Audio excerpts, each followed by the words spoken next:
오늘도 여러분과 함께 하시기를 예수 그리스도 이름으로 축복합니다.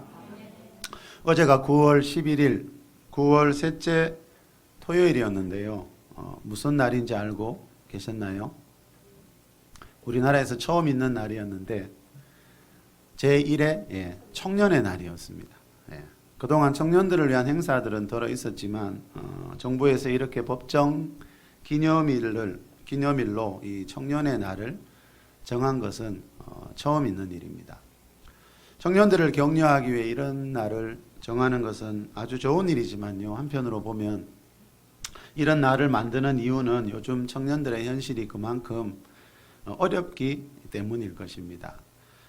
20대 청년 4,450명을 대상으로 설문조사한 결과가 지난달에 발표된 적이 있습니다. 코로나19로 인해 우울감이나 무기력증을 경험하는 것을 코로나 블루라고 하는데요. 20대 중에 코로나 블루를 경험하고 있는 사람이 얼마나 되는지 조사해 보니까 70.9%가 그렇다는 대답을 했습니다. 여성이 남성보다 15.3%나 더 많았습니다. 이 청년이라는 말을 사전에서 찾아보니까요. 신체적으로나 정신적으로나 한창 힘이 넘치는 때에 있는 사람 이렇게 되어 있는데 안타깝게도 현실은 그렇지 못한 것 같습니다. 코로나 블루를 겪고 있는 이유에 대해 물어보니까요. 가장 많이 나온 대답이 이 코로나가 언제 끝날지 모른다는 두려움 때문이라고 대답했고요. 2위로 나온 대답은 일자리 감소에 대한 불안감 때문이었습니다. 자, 그런데 이런 두려움과 불안감이 20대에게만 있는 것은 아닙니다. 서울대 보건대학원 코로나19 기획연구단이요. 요즘 코로나19에 대한 뉴스와 정보들이 많이 나오잖아요. 사람들이 코로나19에 대한 뉴스와 정보를 들을 때 어떤 감정을 느끼게 되는지 조사해 보니까요. 1위가 불안이었고 2위가 분노였습니다. 자, 지금 우리는 그 어느 때보다도 그죠? 많은 불안과 분노 속에서 하루하루를 살아가고 있다는 겁니다. 이 설교를 준비하는 중에요. 경북도청에서 문자가 왔는데 이런 내용이었습니다. 코로나19로 힘드시다면 정신건강 전문가에게 도움을 받으세요. 자, 정부에서 이런 문자까지 보내는 걸 보면 그죠? 요즘 마음이 그만큼 힘들어하는 사람들이 참 많다는 것을 우리가 알 수 있습니다. 그런데 내 마음 살리기라는 책이 있습니다. 내 마음 살리기. 요즘같이 어려운 시대는 무엇보다도 중요한 게 내 마음 살리기입니다. 자, 우리가 살다 보면 어떤 어려운 일을 만날 수 있는데 그죠? 자, 어떻게 하면 그 어려움 속에서도 내 마음을 살리고 지킬 수 있는지 이 성경이 하나님이 우리에게 가르쳐 주시고 있는 길이 있습니다. 지난주에 아마 다들 알고 계시죠. 우리 지역에도 확진자가 몇 명 더 생기는 바람에 경주도 어제부터 사회적 거리 두기가 1.5단계에서 2단계로 올라갔습니다. 자, 현실이 이렇기 때문에 우리가 방역 수칙을 잘 지키면서 주의를 기울여야 하는 것은 맞지만요. 여러분 몇 명 더 생겼다고 너무 과도하게 염려하거나 두려워할 필요는 없는데 자, 그런 마음이 내 마음대로 사람 뜻대로 저절로 잘 되지가 않는 것을 많이 보게 됩니다. 우리 지역의 어느 학교에서 학생 중에 확진자가 생겼지요. 그래서 그 학생하고 교직원 287명이 검사를 다 받았는데 287명 모두 이상이 없다고 나왔습니다. 그리고 어느 교회에서도 지난주에 확진자가 생겨서 그날 함께 있었던 95명이 검사를 받았는데 95명 모두 이상이 없다고 나왔습니다. 여러분 이게 뭘 말하는 걸까요? 여러분 그 학생이 그 학교에서 거의 종일 있었겠죠. 그 교회 성도가 그날 그 예배당에 3시간 정도 성도들하고 95명의 성도들하고 머물렀다 하더라고요. 그런데 그 학교에서도 그 교회에서도 더 이상 한 명의 확진자도 나오지 않았대요. 자, 이게 뭘 말합니까, 여러분? 자, 어떤 단체 속에 확진자가 있다 하더라도, 그죠? 자, 방역 수칙을 잘 지키기만 하면 그렇게 위험한 것은 아니라는 것을 우리가 금방 알 수 있다는 거죠. 또 만에 하나 확진자가 된다 하더라도 우리가 2주 전에 그 영상을 하나 봤지요. 서울대학병원 가정의학과 교수인 유태호 박사님이 코로나19 확진자의 99%는 환자가 아니다라는, 그죠? 그 의사가 그 말하는 걸 우리가 직접 들었습니다. 그죠? 자, 이 말은 뭡니까? 그렇게 우리가 두려워할 일이 아닌데 너무 지나친 두려움에 사로잡혀 있는 경우가 요즘 너무 많다는 거죠. 예. 그런 두려움이요, 사실은 더 큰 문제를 낳게 돼요. 예. 병사들의 최대의 적이라는 기사를 본 적이 있습니다. 전쟁터에 나간 군인들의 최대의 적은 뭘까요? 미국 육군에서요, 2차 대전 때 그 전쟁터에 나간 어느 육군 1개 사단의 병사들을, 군인들을 다 조사해 보니까요, 56%가 전쟁터에서 식은 땀을 흘린 적이 있고요, 3명 중에 1명은요, 특별한 이유도 없는데 구토를 한 적이 있고요, 5명 중에 1명은 바지에 소변을 본 적이 있어요. 다른 이유가 아니고요, 염려와 두려움 때문에. 예. 여러분, 흔히 미국 군대를 세계 최강이라고 그러거든요. 자, 전쟁이라는 것이 여러분, 이렇게 세계 최강의 군대인 미국의 군인들에게도 두려운 일이지만요, 성경에 보니까 다윗이란 사람은 시편 27편 3절에서 이런 말을 한 적이 있어요. 군대가 나를 대적하여 진칠지라도 내 마음이 두렵지 아니하며 전쟁이 일어나 나를 치려할지라도 나는 여전히 대연하리로다. 지금 군인이 돼서 전쟁터에 나가서 앞에 군인들, 적군들이 나를 죽이려고 하는 군인들이 나를 향해 지금 쳐들어오고 있는데도요, 내 마음 두렵지 않다는 거예요. 나는 여전히 태연하다는 거예요. 무슨 말이죠? 여전히 전에처럼, 평소처럼, 일상의 삶처럼 그렇게 내 마음이 평안하다는 거예요. 여러분, 전쟁터에서, 그죠? 미군들도 그게 안 되는데 이 다윗은 어떻게 해서 전쟁터에서 이렇게 마음이 태연할 수 있었는지, 그 이유가 어디에 있었을까요? 여러분, 전쟁터에서 두려워하지 않는 사람이라면 코로나 정도는 두려워하지 않겠지요. 예. 바울이 빌립보서 4장 6절에서 아무것도 염려하지 말라, 이렇게 말. 아무것도라는 말은 세상 어떤 문제도 염려하지 말라는 뜻이거든요. 이 말을 감옥에 갇혀 있을 때 빌립보 교회 성도들에게 편지로 한 말이에요. 여러분, 사람이 과연 아무것도 염려하지 않으면서 살 수 있을까요? 그것도 지금 감옥에 갇혀 있으면서. 자, 코로나 같은 전염병이 퍼져 있는 세상에서, 또 총알이 날아오는 전쟁터에서 감옥에 갇혀 있으면서 아무것도 염려하지 않는 것이 여러분 과연 가능한 일일까요? 근데 다윗도, 바울도 자기가 경험해 봤기 때문에 그런 말을 하고 있는 겁니다. 잠언 4장 23절에 보면요, 무릇 지킬 만한 것 중에 더욱 내 마음을 지키라. 성경은 우리 마음을, 특히 신앙생활하는 분들은요, 이 마음을 잘 지키라고 말해요. 자, 성경은 그런데 여러분, 우리에게 마음을 잘 지켜라 이렇게 말만 하고 명령만 하는 게 아니고요, 어떻게 하면 마음을 잘 지킬 수 있는지, 전쟁터에서 전염병이 유행할 때, 또 어려운 환경 만났을 때 어떻게 하면 마음이 태어날 수 있는지, 그 방법까지 가르쳐주고 있더라는 겁니다. 자, 다윗이 어떻게 해서 여러분 그 전쟁터에서 적군 앞에서도 마음이 태어날 수 있었는지, 바울은 어떻게 해서 그 감옥이라는 그 답답한 그 눌린 환경에서도 아무것도 염려하지 않을 수 있었는지, 자, 그 비결을 베드로 사도가 베드로전서 5장 7절에서 가르쳐주고 있습니다. 우리 같이 한번 암송하면서 한번 읽어볼까요? 큰 소리로 시작. 너희 염려를 다 주께 맡기라. 이는 그가 너희를 돌보시니라. 한번 더요. 시작. 너희 염려를 다 주께 맡기라. 이는 그가 너희를 돌보심이라. 돌보심이라. 좀 크게 한번 띄워주실래요? 자, 여러분, 아무것도 염려하지 않고 사는 비결이 여기 있습니다. 뭡니까?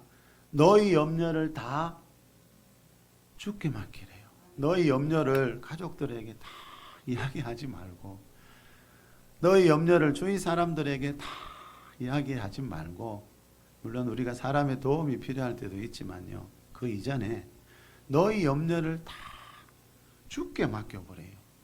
이 말은 뭐예요? 주님은 우리 염려를 맡을 준비가 되어 있다는 뜻이지요. 항상 너희 염려를 다 주께 한번 맡겨보면 주님이 어떻게 일하시는지를 볼 수 있다는 뜻이거든요. 자, 바울이 여러분 감옥에서 염려하지 않았던 이유는요, 여러분 바울도 사람인데, 다윗도 사람인데, 야고보서 5장에 나오죠. 엘리야 같은 그런 선지자도 우리와 성품이 똑같은 사람이라 그러잖아요. 여러분 전쟁터에 나가서 전염병이 돌 때 감옥에 갇히면 누군들 마음이 여러분 염려가 안 되고 눌리지 않겠어요? 다윗도 바울도 엘리야도 그런 마음이 다 있었습니다. 그런데 바울은 염려해야 될 환경에서 염려하지 않았다는 거죠. 다윗은 두려워해야 할 자리인데 두려워하지 않았다는 거죠. 그 이유는 염려와 두려움이 전혀 없어서가 아니고요. 그 염려와 두려움을 다 주님께 맡겼기 때문이라고 성경은 말씀하고 있습니다. 자, 잘 보세요. 베드로 사도가 지금 그리스도인들에게 편지 쓰면서 너희 염려를 다 주께 맡기라. 너희 염려를 그러잖아요. 이 말은 뭐예요? 그리스도인들도 염려할 수 있다는 거예요. 그리스도인들도 두려워할 수 있다는 거예요. 근데 중요한 것은 염려가 오고 두려움이 올 때 그걸 품고 있지 말고 그걸 주님께 한번 맡겨보라는 거예요. 십자가 앞에 한번 예배 드릴 때 주님 앞에 한번 그거를, 주님 내가 지금 이런 염려가 있고 이것 때문에 두려운데 주님 이걸 한번 좀 맡아주세요 하고 주님께 한번 맡겨보라는 거죠. 우리는 안타깝게 예배는 드리는데 하나님하고 마음과 마음이 오고 가지 않을 때가 너무 많아요. 여러분 친한 사람을 만나면 왜 좋지요?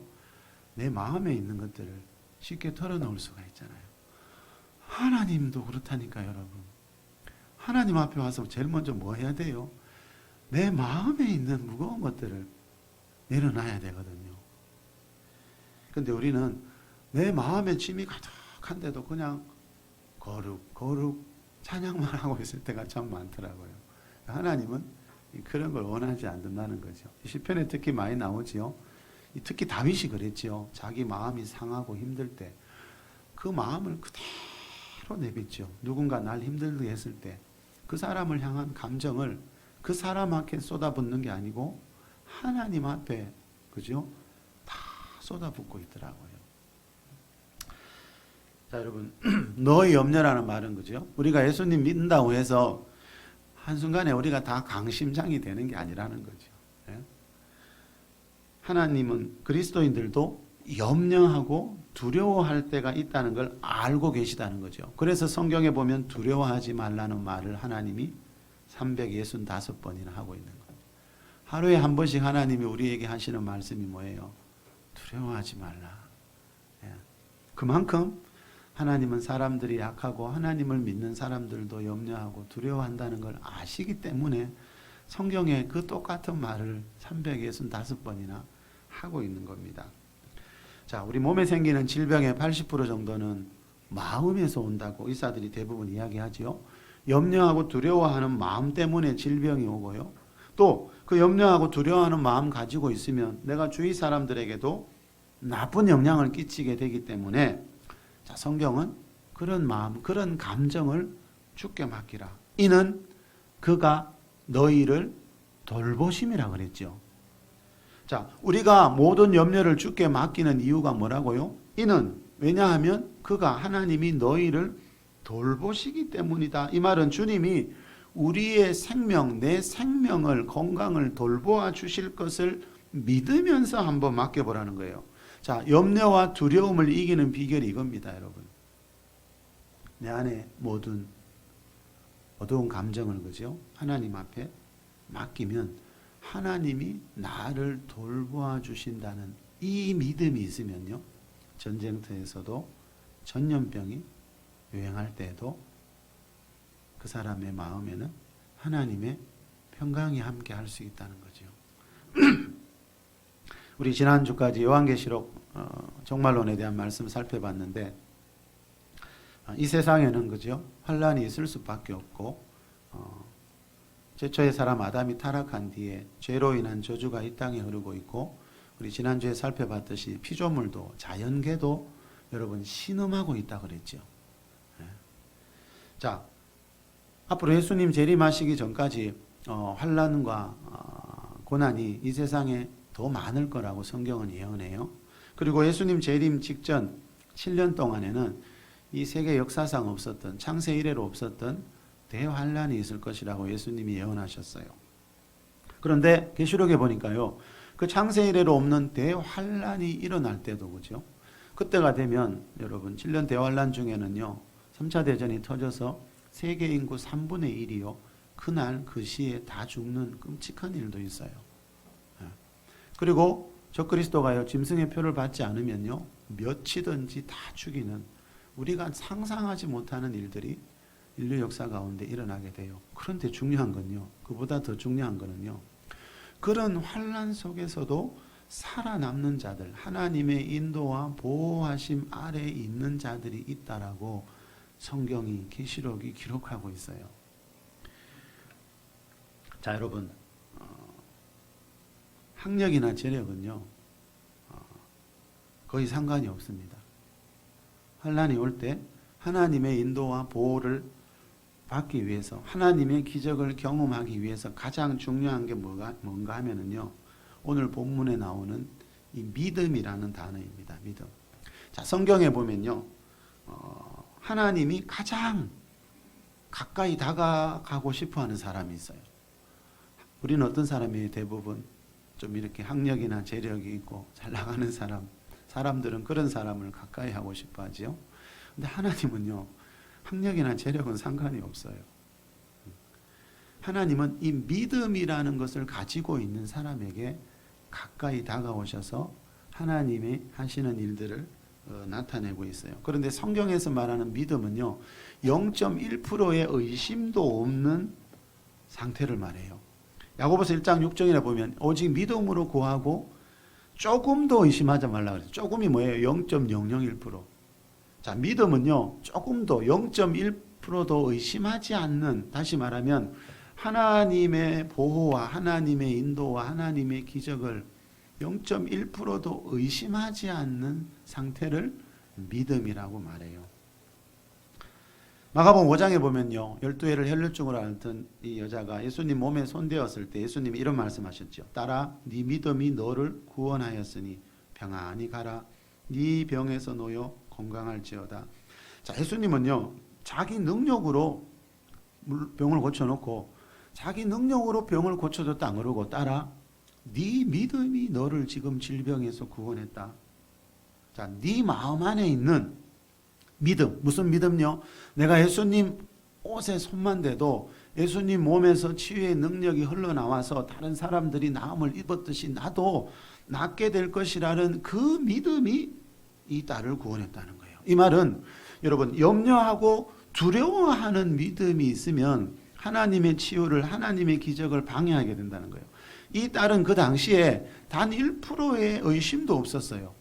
그 예수님이 이 우리 동네에 이 지금 유대 곳곳을 다니시면서 좀 많은 사람들을 고쳐주셨다면 나도 예수님을 만나면 예수님이 나를 치유해 주실 거라는 그 믿음, 그 절대적인 믿음이 있었기 때문에 이 딸이 그날 나음을 입었다는 겁니다. 다시 말하면, 자, 우리 안에 있는 이런 믿음이요, 하나님의 능력을 그 사람에게 끌어당기는 역할, 통로의 역할을 하게 된다는 겁니다. 케네스 목사님이 믿음의 기초라는 책에서 이런 말을 했습니다. 많은 사람들은, 대부분의 사람들은 먼저 받고 나서 자신이 받았다는 사실을 믿기를 원합니다. 하지만 믿음의 역사는 그렇게 일어나지 않습니다. 당신이 믿는 것이 먼저이고 그 후에야 당신은 받게 되는 것입니다. 자, 성경에서 말하는 믿음의 법칙이 이거라는 거죠. 여러분, 그런 말 들어보십시오. 사람들은 하나님 보여주면 믿을게 그러지요. 근데 하나님 뭐라 그래요? 네가 믿으면 나를 보여줄게. 자, 그게 성경에서 말하는 하나님의 법칙이고 믿음의 법칙이거든요. 자, 하나님으로부터 무언가를 받기 원한다면요, 받기 전에, 즉 어떤 일이 이루어지기 전에 하나님이 나를 위해 그런 일을 행하실 수 있다는 것을 먼저 믿고 있어야 그 일이 일어나는데, 대부분은 하나님이 그 일을 행해 주시면 내가 감사하고 내가 더 열심히 믿을게, 이렇게 하면은 뭔가 하나님하고 이게 맞지가 않는다는 겁니다. 마태복음 14장 35절에 보면 이런 말씀이 나옵니다. 예수의 옷자락에 손을 대게 하시기를 간구하니 손을 대는 자는 다 100% 나음을 이어더니라. 이 다라는 말씀이 정말 저는 은혜가 되더라고요. 여러분, 하나님은, 예수님은 사람을 차별하지 않는다는 거예요. 이 성경에서 말하는 믿음의 법칙대로 예수님의 옷자락에 손을 대게 하시기를 간구하니, 이 말은 뭐지요? 이 혈루증 앓던 여인처럼 이날 예수님을 찾아왔던 이 사람들도요, 예수님의 몸에 손만 대면 내 병이 나을 것이라고 믿고 손을 대는 자는 다 100% 나음을 얻었대요. 이 말은 손을 대지 않은 자는 그날 낫지 못했다는 거예요. 예수님 몸에 손 댔는다고 지금 우리나라 최고 의사가 못 고치는 이 질병을 그런다고 낫겠나? 얼마나 이게 인간적이고 이성적인 생각입니까? 자, 이런 생각을 가지고 있는 사람들은 그날 나음을 잊지 못했다는 거예요. 기도한다고 병이 낫겠나? 지금 이 현대의학도 못 고치는 병이 기도 몇 번 한다고 낫겠니? 자, 이런 생각을 가지고 있으면 나음을 얻지 못하지만요, 지금도 이 당시에 혈루증 앓던 여인처럼, 또 이날 밤에 치유받았던 이 사람들처럼 내가 예수님께 간구하면 내 병이 나을 것이라고 믿고 경험한 사람들이 교회 안에 수없이 많다는 것을, 교회를 어느 정도 다녀보신 분들이라면 그죠, 알게 됩니다. 자, 여러분, 믿음은 행동하게 만듭니다. 내가 예수님을 정말 믿고 있다면요, 어떤 믿음의 행동을 하게 됩니다. 자, 예수님께 옷자락에 손을 대기를 간구하는 자는 속으로 믿기만 해서는 안 된다는 거죠. 나 믿고 있다고. 그게 아니고요, 야고보 사도가 그랬죠. 내 믿음을 네게 보이리라. 자, 믿음은 보입니다. 뭘 통해서요? 어떤 행동을 통해서. 자, 믿음이 있는 사람은요, 예수님의 옷에 손을 대려고 하는 노력을 한다는 거죠. 기도라는 노력을 한다는 거죠.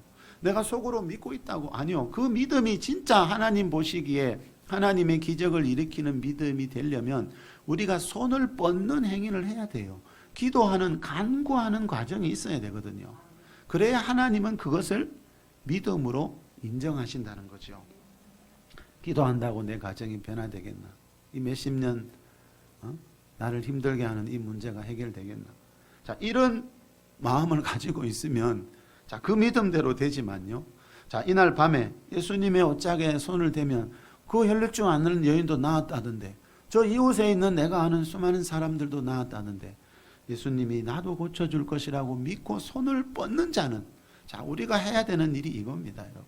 예수님의 몸에 손을 대기를 간구해야 돼. 예수님 앞으로 더 가까이, 지성소 앞으로 더 가까이 가기 위해서 어떤 행동을 내 쪽에서 해야 하나님은 그 행동을 보시고, 아, 저 사람이 정말 나의 백성이구나, 나에 대한 믿음을 가지고 있구나, 이렇게 인정하신다는 거죠. 창세기 22장에 보면 믿음의 조상 아브라함이 아들 이삭을 바쳤을 때 뭐라 그랬지, 하나님이요?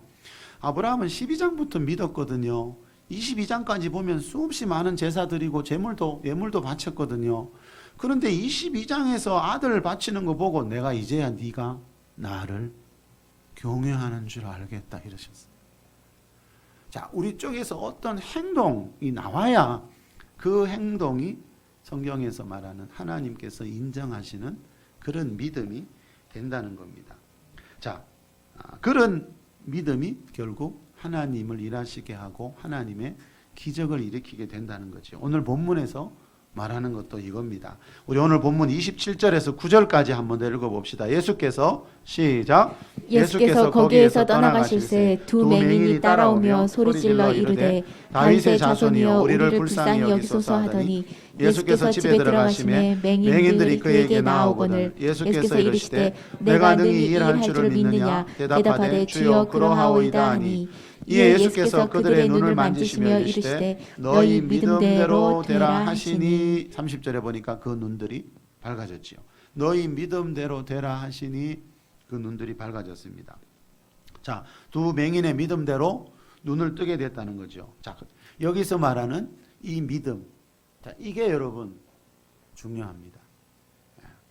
자, 믿음에 대한 오해가 참 교회 안에 많더라고요. 제가 이렇게 신앙생활하면서 보니까요. 자, 27절에 보면요, 두 맹인이 지금 예수님을 따라가고 있죠, 그죠? 예수님이 자, 예수님에 대한 소문을 듣고, 그죠? 자, 이 맹인은 앞을 못 보니까, 그죠? 주위에서 이야기했겠죠. 그 예수님이 이제 그곳에 있다는 거, 거기를 지나가신다는 소리 듣고 이 맹인이 예수님을 따라갑니다. 소리를 지르면서 다윗의 자손이 우리를 불쌍히 여겨달라고. 자, 속으로 믿고 있는 게 아니고, 그죠? 예수님이 지나간다는 이야기를 들으니까 이 두 맹인이, 그죠? 소리를 지르면서 우리 표현으로 하면 간절히 지금 기도하고 간구합니다, 그죠? 여러분, 두 사람의 맹인입니다, 그죠? 당시에 여러분, 지금도 그렇지만, 그죠? 현대의학이 이렇게 발전해도 맹인이 눈을 뜬다는 것은 그거는 이 당시에는 거의, 그죠? 이 당시의 의료 수준으로는 그 불가능한 일입니다, 그죠? 자, 그런 시대에 이 두 맹인이 눈을 떴대요. 자, 그 결정적인 이유가 뭐라고요? 자, 예수님을 이 사람들이 따라갔어요. 따라갔어. 자, 예수님을 따라가면, 그죠? 분명히 내 인생에 어떤 변화가 일어날 걸 이 사람들은 믿었다는 거죠.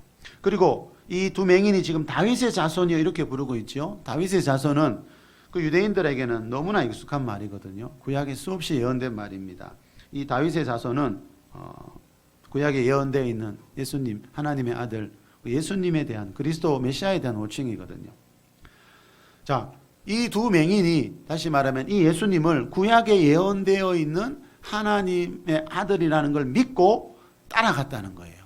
자, 그런데 여러분, 그 믿음이 전부가 아니고요. 그 믿음에서 끝쳐버리면 안 되고요. 자, 지금 말로 하면 이 두 맹인이 다윗의 자손이라고 불렀다는 말은 지금 말로 하면 예수님을 보고 우리가 주여 주여 하고 부르는 겁니다. 예수님은 하나님의 아들로 믿고 부르는 그 믿음이라는 거예요. 그런데 여러분, 그 믿음에만 멈춰 있으면 안 되는데 안타깝게도 그 믿음만 가지고 신앙생활을 하는 경우를 너무너무 많이 봤습니다. 자, 그 믿음하고요, 28절에서 말하는 이 믿음은요, 차원이 다른 믿음입니다. 내가 능히 이 일을 할 줄 믿느냐 할 때 이 믿음은요, 예수님을 하나님의 아들로 믿느냐 할 때 그 믿음하고 차원이 완전히 다른 믿음이라는 거죠. 제가 구원론 할 때 늘 말씀드렸죠. 성경에 구원이라는 말이 여러 가지 의미가 있듯이, 그죠? 이 믿음도 여러 가지가 있습니다. 자, 우리 로마서 1장 17절 한번 보겠습니다. 우리 같이 읽어볼게요. 시작. 복음에는 하나님의 의가 나타나서 믿음으로 믿음에 이르게 하나니 기록된 바 오직 의인은 믿음으로 말미암아 살리라 함과 같으니라. 자, 의인은 믿음으로 말미암아 살리라. 아주 많이 오해하고 있는 구절 중에 하나가 아마 한국에서 몇 번째로, 그죠? 하나님 말씀 중에 크게 오해하고 있는 구절이 이거거든요. 의인은 믿음으로 말미암아 산다고 할 때 이 믿음을 전혀 다르게 해석하는 경우들을 참 많이 봤습니다. 자, 성경에서 말하는 믿음은 한 가지만 있는 게 아닙니다, 여러분. 잘 보세요. 믿음에서 믿음에 이르게 한다 그러잖아요. 복음에는 하나님의 의가 들어있는데 하나님의 의가 복음 안에 나타나서 사람들을 믿음으로 믿음에 이르게 한다는 거예요. 자, 이 말은 뭐예요? 앞에서 말하는 믿음하고 분명히 뒤에서 말하는 믿음은 글자는 똑같지만 의미가 다르다는 거죠. 차원이 다르다는 거죠. 그러니까 믿음에서 믿음으로 이르러야 한다 그러는 거예요. 앞에서 말하는 믿음과 뒤에서 말하는 믿음은 글자는 똑같지만 뜻이 의미가 다르다는 겁니다. 자, 앞에서 말하는 믿음을 가지고 뒤에서 말하는 믿음에 이르러야 어떤 결과들을 얻을 수가 있다라는 뜻이지요. 옥스퍼드 주석에 보니까요, 이 구절에 대해서 이런 설명을 달아놨습니다. 앞에 나오는 믿음은, 이 두 믿음 중에 앞에 나오는 믿음은 그리스도를 만나 구주로 고백하는 기본적인 믿음을 가리킨다. 이러한 사실은 믿음으로, 으로에 해당하는 전치사 에크가 뭐뭐로부터란 의미를 지닌다는 데서도 확인된다. 즉 문맥적으로 보면 하나님과 인간이 바른 관계를 맺는 길이란 의미로 사용된 하나님의 의는 그리스도에 대한 믿음에서 출발하는 것이다. 그렇다면 뒤에 나오는 믿음에 이르게에서 믿음이 의미하는 것은 무엇일까? 이는 앞서 나온 믿음과 달리 그 믿음의 결과로서 그리스도인의 삶을 특징 짓는 성숙한 믿음을 가리킨다. 자, 한마디로 앞에서 말하는 믿음하고 뒤에서 말하는 믿음은 뜻이 다르다, 차원이 다르다라는 것을 이렇게 좀 어려운 말로 소개를 하고 있어요. 자, 다시 한번 말씀드리지만 앞에서 말하는 믿음은 우리가 흔히 예수님을 하나님의 아들로 믿는 그 믿음을 말해요. 그런데 그 믿음은 신앙생활 처음 할 때, 물세례 받을 때 가장 기초적인 믿음이에요. 그 믿음에만 머물러 있으면 안 되고 그 믿음 가지고 교회 다니면서 요 뒤에서 말하는 믿음에 이르러야 되고, 의인은 그 이르는 믿음, 두 번째 말하는 믿음으로 사는 사람이 의인인데, 우리는 보니까 많은 분들이 이 앞에서 말하는 이 믿음을 가지고 의인은 믿음으로 산다, 이렇게 말하는 분들이 너무 많더라고요. 자, 1번 믿음이 있고 2번 믿음이 있습니다. 그죠? 자, 차원이 다른 믿음이 있다는 겁니다. 다시 말하면 기초적인 믿음 가지고, 예수님을 하나님의 아들로 믿는 기초적인 믿음 가지고 어떤 성숙한 믿음에 이르러야 한다는 거죠. 자, 한때 예수님 믿고 여러분 교회 다녔던 분들이 이런 말 하는 거 많이 들어보셨을 거예요. 예수님 믿어봤는데 내가 옛날에 교회 다녀봤는데 별거 없더라. 교회 다녀봤는데 보건고사하고 어려운 일이 더 많이 생기더라. 맞는 말입니다, 여러분. 이런 말이 틀린 게 아닙니다. 그죠? 그런데 이분들이 한 가지 모르는 게 있죠. 자, 이런 말을 하는 이유는 뭐지요? 아직 믿음에서 믿음에 이르지 못했기 때문에 이런 말을 하는 거예요. 자, 예수님을 믿으면 무슨 일이 있냐면요, 그 사람을 하나님이 하나님의 백성으로 여겨주십니다. 마태복음 1장 21절에서 말하는 죄에서 구원을 받아요. 자, 구원이 그 구원만 있는 게 아니듯이, 그죠? 죄에서 구원받기 위해서는 믿음이 필요한데, 자, 죄에서 구원받는 믿음만 있는 게 아니고 또 다른 믿음들이 있다라고 이 말씀만 봐도 우리가 알 수 있다는 거죠.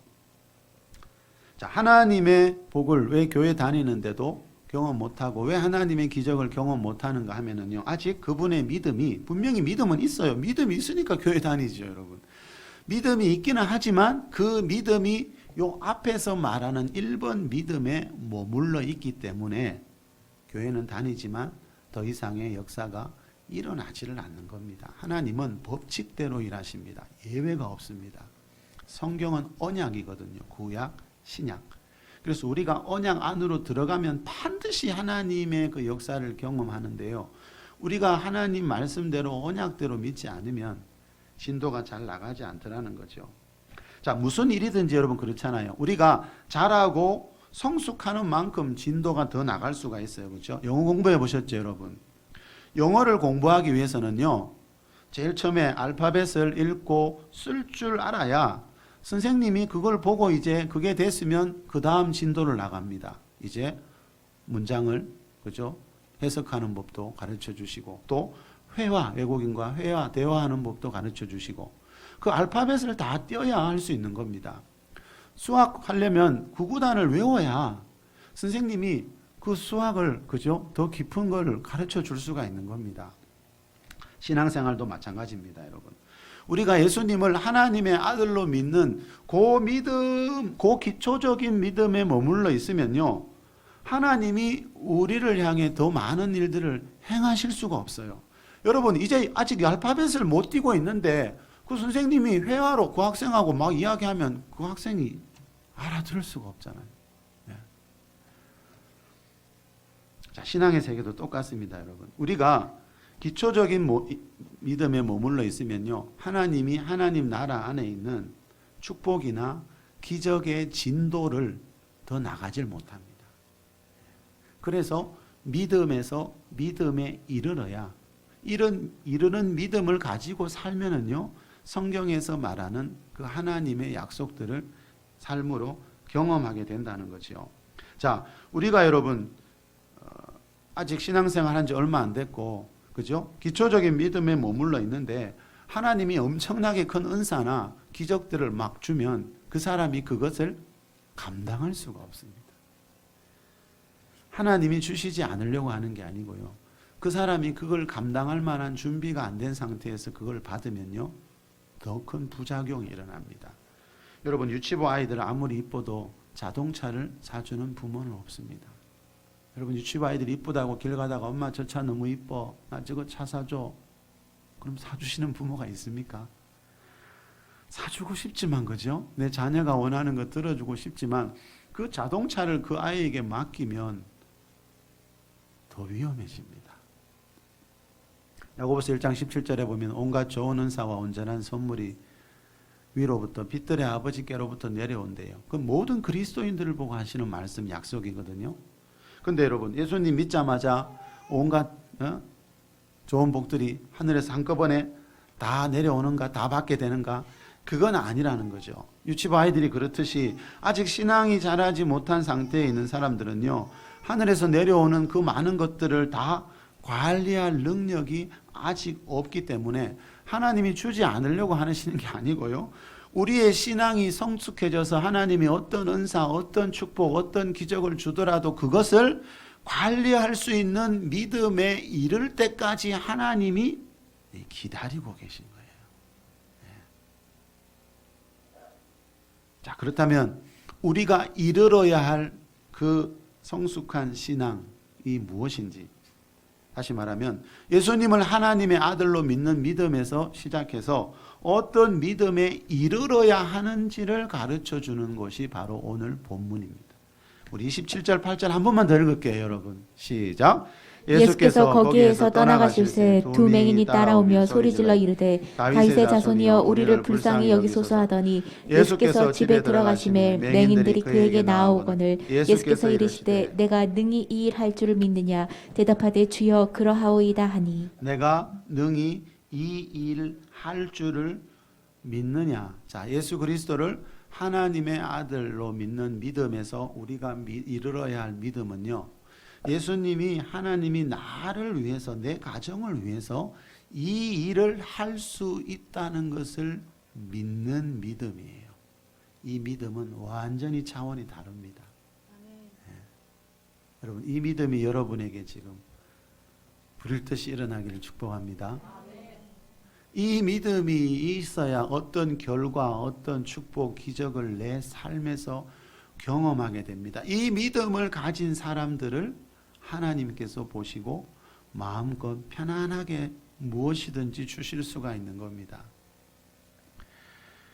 자, 이 믿음, 예수님을 하나님의 아들로 믿었으면 이제 그 예수님이 나를 위해서 무엇인가를 예비해 놓고 계시고 나에게 복을 주시고 내 앞길에 어떤 계획이 있어서 나와 내 가정을 부르셨다는, 예수님이 나를 위해서 어떤 일을 행하시는 분이라는 것을 믿는 이 믿음, 이 믿음이 있는 사람에게 하나님은 가장 끌리십니다. 그런 믿음의 사람을 하나님은 인류 역사 가운데 항상 찾아가셨어요. 예. 여러분도 평소에 꼭 만나고 싶은 사람이 있죠. 하나님도, 예. 우리도 그렇지만 그죠. 하나님도 세상에 많은 사람들 중에요, 가까이 가서 만나고 싶어하는 사람이 있어요. 학력, 재력, 외모 이런 거 상관없습니다. 믿음, 능히 이 일을 할 수 있다는 것을 믿는 믿음. 자, 그런 믿음을 가진 사람들을 하나님이 찾아오신다는 거죠. 여러분, 맹인에게 가장 큰 문제는 뭐죠? 가장 중요한 문제는 두 눈 뜨는 겁니다. 이 말은 뭡니까? 이 두 맹인은 자기 인생에 가장 중요하고 가장 어려운 문제, 몇 년, 몇십 년 풀리지 않던 문제, 많은 사람들은 이게 뭐 운명이니까 어쩔 수 없이 그냥 운명처럼 여기고 사는 그 문제를 운명으로 여기지 않고 예수님이 이 일도 행하실 수 있는 분이라는 것을 믿는 믿음이 있었기 때문에 하나님이 그때 기적을 일으키셨다. 여러분, 예수님 보고 주여 주여 하는 믿음은, 그 믿음 가지고 있지만 성경에 보십시오. 천국 못 간 사람 얼마나 많습니까? 예수님 마태복음 7장에서 나더러 주여 주여 하는 자마다 다 100% 천국 가는 것이 아니오 그랬잖아요. 그 믿음은 아주 기초적인 믿음입니다. 그 믿음으로 성경의 약속을, 하나님의 약속을 다 이루는 게 절대로 아니라는 거죠. 자, 여러분, 하나님이 오늘 본문을 통해서 저와 여러분에게 묻고 있는 게 있습니다. 자, 하나님이, 예수님이 내 인생에 가장 중요하고 어려운 문제, 그 문제를 해결할 수 있는 분이라는 것을 과연 우리가 믿고 있는지, 두명인처럼. 하나님은 저와 여러분이 예수님을 하나님의 아들로 믿고 있다는 건 다 아시죠. 여러분도 그런 믿음은 있으니까 지금 여기서 이 어려운 때에, 그죠? 요즘같이 어려운 때 예배하러 나오셨겠지요. 근데 그 믿음을 묻는 게 아니고 하나님이요, 그래, 하나님이 우리를 예수님을 메시아로 구세주로 믿게 할 수 있도록 은총을 주신 분인데 그게 전부가 아니고, 그 예수님이, 하나님이 내 인생의 가장 어려운 문제를 해결할 수 있는 분이라는 것을 믿느냐. 하나님이 오늘 본문을 가지고 우리에게 이렇게 묻고 계십니다. 자, 이런 믿음이 왜 중요한가 하면요, 우리가 하나님을 믿지만, 그죠? 이런 믿음이 우리 마음 안에 없으면 뭐가 있나 하면 세상 사람들처럼 전쟁을 만나거나 전염병을 만나면 염려하고 두려워하게 되죠. 자, 그래서 이 믿음이 중요한 겁니다. 하나님이 전쟁터에서도 나를 보호해 주실 수 있다는 것을 믿느냐.